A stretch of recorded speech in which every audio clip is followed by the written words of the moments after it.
Hi everybody, it's Jen. Welcome back to my channel, Hallmark Plus More, where we watch and talk about shows, movies, mysteries, Hallmark ornaments, and anything else that floats our boat. So today I'm going to be reviewing Elsbeth, Season 2, Episode 11, starring Carrie Preston as Elsbeth.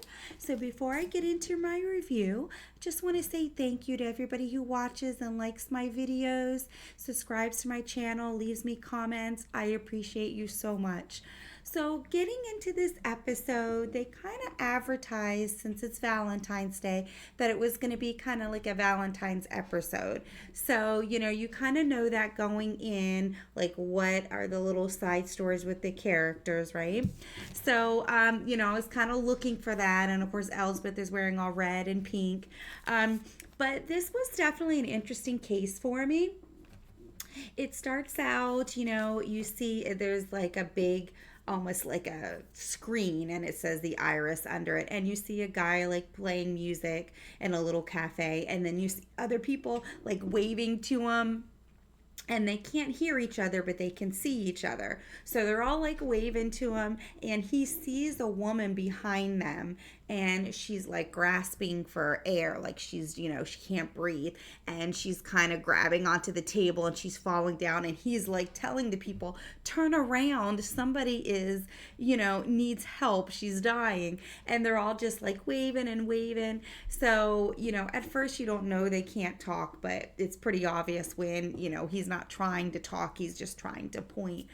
So, that obviously is the victim because you see them die. Remember in Elsbeth, you see them die within the first scene. So basically, what this is New York City, and on the other side of the screen is a small town in Scotland. So they can't hear, but they can kind of see. So, everybody in New York was waving to him, and he was seeing what was going on in an outside cafe in New York. So you see the person that dies. She kind of meets with this guy who you think is a first date. And in Scotland, he's sitting there just writing music and playing. And he talks to the lady that is in Scotland in his cafe, right? Because he's drinking outside too. And they kind of have that conversation. So that's how you know. He's like, yeah, they've met 3 times. You can see that they're kind of going out on a date. So he's been watching, just like they've been watching him in Scotland. So he kind of saw the victim meet with this person. They sat by his laptop, and then the third time they met, she had a box of chocolates for him, but he never showed up. Then another man came, and they were kind of fighting, and he grabbed her arm, and then he left, and then all of a sudden, the waitress in the cafe in Scotland spilled his drink or whatever, and when he looked up she was dead. So he didn't really see the like 5 or 6, 10 seconds of who she came in contact while she was struggling to get up. So I mean, you're like, okay, well, he's going to be a witness. He's in Scotland, but he's going to be the witness. But there's still that 10-second frame where, she was waiting for the person, some hookup that she just met, didn't show up, and then somebody else shows up that fights with her, and then you're assuming somebody else comes because she was fine after the fight, right? He grabs her arm, but then he leaves, and then all of a sudden something happens, and now she's grasping for air and can't walk. So can't be that easy. So something happened, right? So Elsbeth, finds out like, what is this? And they're like, oh yeah, it's this exhibit where you can see them, they can see you, but you can't talk to them. So Elsbeth, communicates with this man in Scotland, and she's kind of smitten with them. Like I said earlier, it's Valentine's Day. There's going to be some kind of love connection because they kind of promoted that. So, you're expecting that. And he's really nice. He tells her all the information, and they try to track it down. It turns out she has a boyfriend. So they're like, okay, well, did you know that she went on a date with this other guy and was bringing him chocolates? So the boyfriend's like, no, we've been together 2.5 years. We're doing IVF. We're trying to get pregnant. Like, No, I didn't know that she had another boyfriend. So, you find out he was lying because the guy named Angus, I'm sorry, Angus from Scotland, recognized him as the man that was fighting with her. So he comes clean and is like, yeah, I heard she was cheating me. I got angry. I met her at the coffee store, but when I left her, she was still alive. So basically, he lied and then came clean, right? But you still want to find out who was she meeting with. If you're taking IVF to get pregnant, that's a really lengthy process. That's very, tedious on your body. It's a long process. So I'm kind of confused too. Like, if you're doing IVF with your boyfriend of 2.5 years, why are you going on a date with somebody new? So that was kind of like odd to me. And then you find out that she worked right around the corner at a cosmetics place, and the head of security guy was like, "Yeah, we had to fire her because she failed a drug test." And he's like, yeah, it was kind of surprising that she failed it. I wasn't, we do random drug tests for our R&D department. So she must work in research and development, which can be lucrative, right? Because, they're researching and finding new things. And you don't want it to get to your competitor. You want to make sure they're not drug testing, or on drugs. A lot of companies do that. So that didn't really register me as a weird thing. What was odd was, the head of security mentioned, yeah, she must have relapsed. So I mean, the head of security knew she'd been sober for so long. But talking to the boyfriend, when you do IVF, they take blood work, right? I mean, it's a lengthy process. Like I said, it's tough on your body. So they were able to compare, Friday afternoon, she failed a drug test at work. Less than 12 hours later, Saturday morning, they did blood work for the IVF. No, no drugs in her system. So they're lying. So why is the company lying? She's working in R&D. You know what I mean? Like, what does she stumble across? Because why would the head of security lie? Somebody faked her drug test, right? And they said she overdosed with fentanyl, which might have been what she used, you know what I mean? Since the head of security knew she had done drugs previously, years before, but she's sober now, which her boyfriend swears that she was. And we proved it with the blood work for the IVF. So you find out the person she was meeting was like a reporter. And you find out, oh, he was at the cafe, and you find out this really tall man. I forget his name, but I just remember him being like super tall in the show. That's his boyfriend. So you find out George was the gentleman that Haley, the deceased, was meeting. And so it wasn't a date because George has a boyfriend. So he's obviously not into Haley, but he's a journalist. And, the man was like, I never know what story he's working on. He always uses this particular app, messaging app to communicate with sources. So then your first thought is, okay, Haley wasn't on a date with George. Haley was a source for George. George's boyfriend said, that's how he meets sources, and he's very tight-lipped with it until an article gets published. So then all the pieces are coming together. Like, okay, Haley met George, who was a journalist, and so obviously she has some kind of dirt on the cosmetic company because they fired her bogusly, right? Because the drug test was wrong. So they faked it to fire her. So then you're like, what dispose, what do they have on this cosmetic company? What was the journalist going to do? And then you find out that George dies. So they didn't just kill Haley, their employee, they also killed George, who she was meeting with, to be kind of like the whistleblower on what they did wrong in this cosmetic company, right?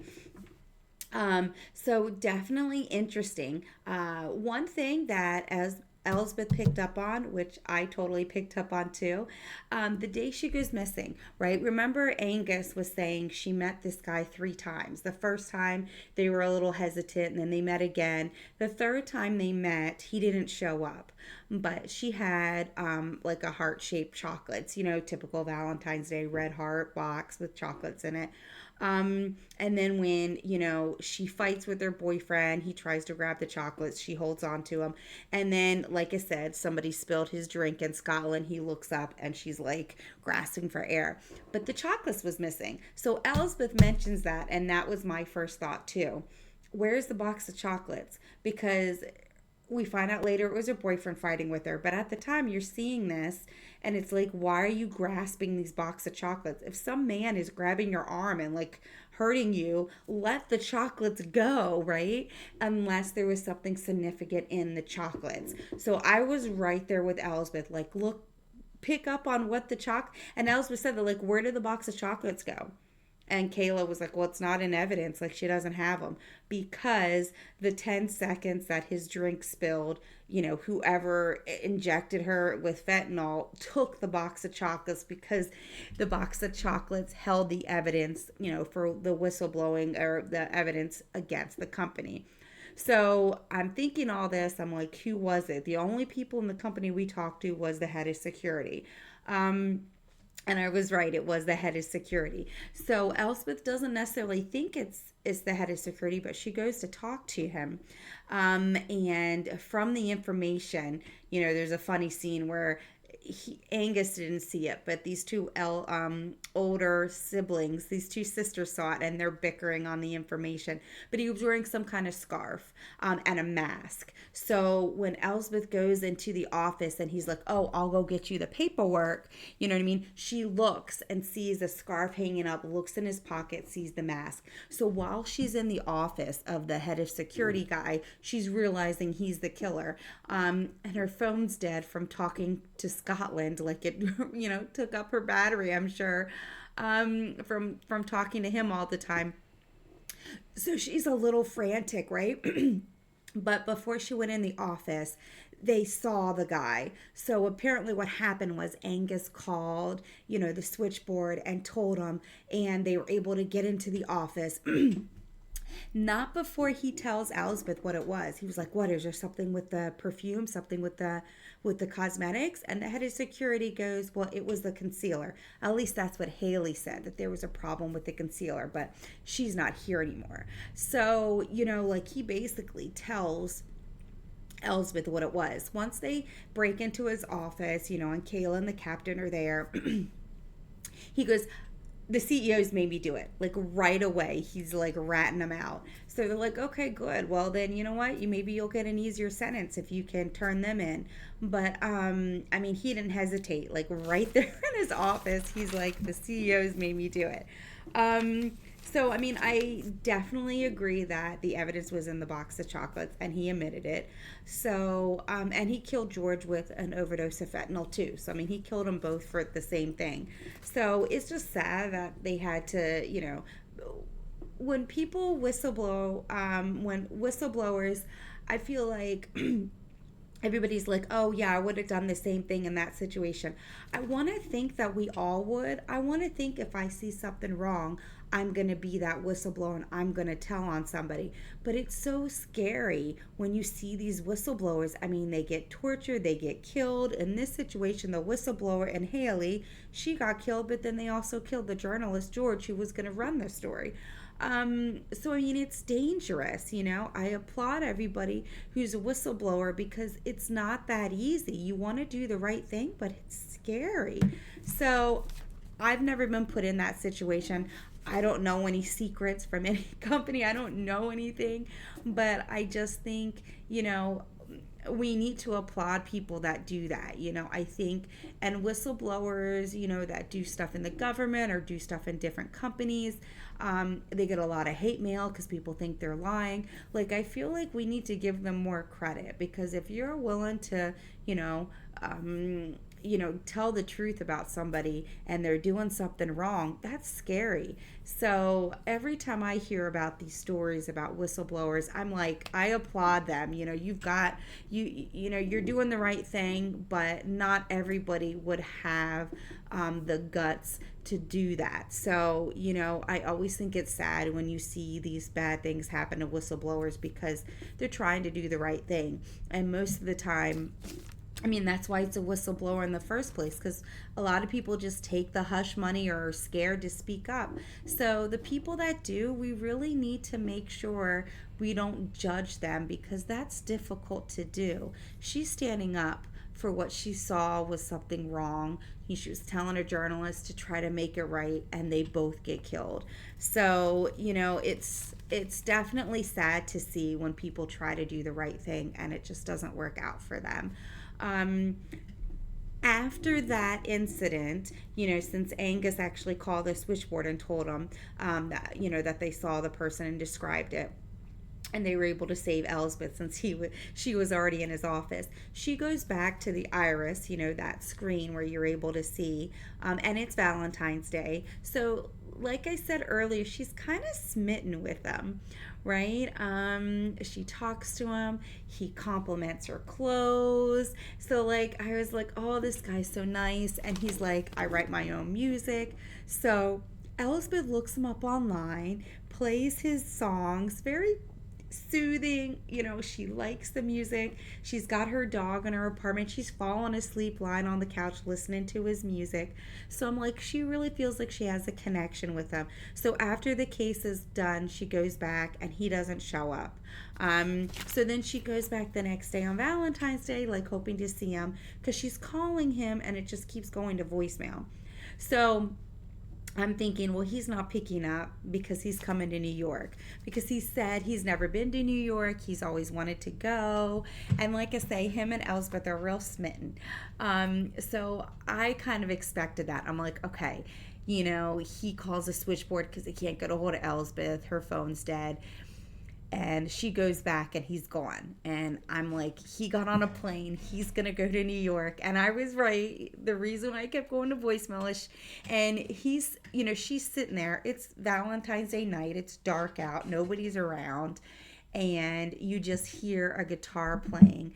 And then you hear him singing and he comes out behind the screen. And it was just such a sweet moment. And he's singing and, Elsbeth and them kiss. And it was just such a sweet Valentine's Day moment, right?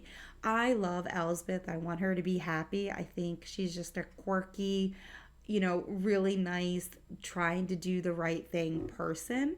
So you want people like that to find love, right? I'm a sucker for a happy story and a happy ending. I always want justice to be served, however that is. And, most of the time that's a happy ending. So when he came and kind of serenaded her and they kissed, and I was like, oh, that's so sweet. I like that, right? Because remember, they advertised it as a Valentine's Day episode. So I'm like, there's going to be in love with some of the side characters because they advertised it that way. So I guess I kind of knew that, right? And then there's a scene before he shows up, with Kayla and Elsbeth just eating chocolates. What are you doing for Valentine's Day, And remember, Kayla's roommate is the medical examiner. He's the ME. So there's a couple scenes in there, and you're like, oh, I hope they get together because they're so cute. He's such a cute doctor, and he's kind of shy, and I just think him and Kayla would be great. So there's a couple scenes in there, and in the end, he leaves her a cupcake, and he's like, yeah, somebody brought the cupcakes to the morgue, and Kayla's like, I appreciate the gesture, but I'm not going to eat a cupcake that's been in the morgue all day. And I started laughing because it's so sweet, but like once you think about it, I'm kind of with Kayla. So they agree to go out to get like frozen ice cream or go get Frojo. And I was like, oh, that's so cute, because I like Kayla. I tell you, she's one of my favorite characters. I love everybody on this show. Love Captain Wagner. There's a couple scenes with Captain Wagner as well, with Elsbeth saying, oh, are you ready? So Captain's been doing some kind of secret to surprise his wife, and Elsbeth has been in on it. And you find out he was taking dancing lessons. They got married on February 14th, so he was like, we were young, we thought it was cool, but it's actually not cool because roses are expensive, chocolates are expensive, you can't get a reservation because everybody's out on Valentine's Day. So, he's like, now that we're older, it's not our special day. And I I like holidays. I'm not going to down anybody getting married on a holiday because it's special. Um, I personally like having a wedding anniversary on a completely separate day because, kind of what the captain said, it makes that day special. So it is special because you got married, but he's like, when we were in our 20s, we thought it was cool. Now we hate that our wedding anniversary is on Valentine's Day because we don't have our special day. And of course, every present is expensive. So I thought that was interesting to see it from that perspective. Um, so it can also add to the holidays, though, too. My personal story, I got engaged on Christmas Eve. So that makes Christmas Eve so much more special for me because I remember that special moment with me and my now husband because we got engaged on Christmas Eve. So I don't want to downplay that. We didn't get married on Christmas Day or any major holiday, but Christmas Eve is extra special for me because that was the night he proposed. So I don't think that it's bad to do that, but everybody sees it differently. So to see that from a different perspective from the captain. But what he did was he secretly had dance lessons and he's been doing it for 5 weeks. So he has this special night, he has his dance partner bring champagne and he's dancing with his wife. And it was really special and sweet. I love the captain. I love his wife. I'm glad, that they're together and they have a good relationship. I'm glad you got to see Kayla with the little scene with her roommate, which is the Emmy, because he's so cute and they're just so cute together. And then you finally kind of see a love interest for Elsbeth. And this is kind of the first time you see a legit love interest for Elsbeth. I mean, you see Kayla go, oh, he's single, but she never thinks twice. She was really smitten with Angus from Scotland. So obviously, they're far apart, New York and Scotland, but I loved that he actually came to New York. Again, I saw that coming. But I loved that. So I really hope in the future episodes we can see that she's still with him or they're trying to make it work because I'm happy to see her find love. I think she's such a wonderful character. So, like I said, it was a Valentine's Day episode. So you knew, there was going to be some lovey-dovey, Hallmark movie kind of get together in the episode, which again, I loved because I thought all of them are really cute. So I loved all of those scenes. And then the preview for next week, you don't really know what happens, but Matthew Broderick is on there and his son. So I love Matthew Broderick. I've seen him in his movies. I think he's a great actor. This, I think, is going to be really interesting to see him guest star because he guest stars with his son. So I've never really seen him and his son act together. So that's going to be interesting. Most likely they're the villains. So that's going to be cool to see. Well, even though it was kind of lovey-dovey, you still had the actual case happen. But I hope you liked the episode. I hope you liked my review. And until next week, I will see you then. Bye.